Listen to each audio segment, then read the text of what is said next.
Good morning, folks. This elevated D region absorption kicked off 15 crazy minutes on Earth. First, a minor radio blackout was caused by this M flare. Not a mega flare, but a noteworthy solar disturbance. You can see some ejecta popped out. Yes, Earth is off to the left on the stereo A image. The eruption poses no threat to us, however. Now, while the solar surface shook almost simultaneously, so did Earth's. A group of shallow tremors in the Azerbaijan province of Iran has resulted in at least 250 dead, 2,000 injured. This area was densely populated. Initially reported as a 6.6, downgrades went as low as a 6.2 before everyone is settled on a double quake event, 6.4 and 6.3. Either way, I'd rather be wrong on every quake watch than see people die. Rounding out the RSOE, we had a 5.3 hit the northern mid-Atlantic ridge. You remember two volcanoes on watch in New Zealand and that separate lava mass in the ocean. Up north, they've identified the culprit.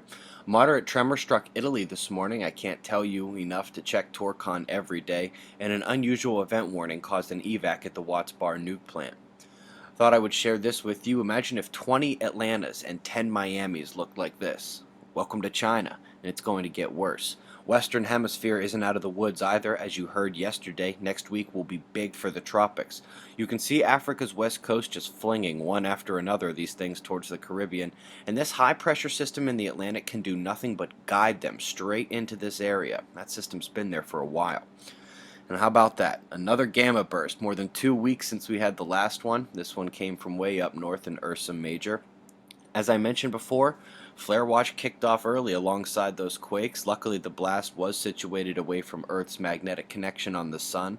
Hopefully, they start updating this more regularly. As you watch the last 24 hours of the Sun, you can see the flare activity on the southern half, the dark coronal holes in geo-effective position, and the massive transequatorial South Pole coronal hole beginning to creep in on the left. Links to everything you just saw and much more is below, starting with the earthquake and flare watch going on right now. After yesterday, let's have our eyes open. That's the news, folks. Be safe.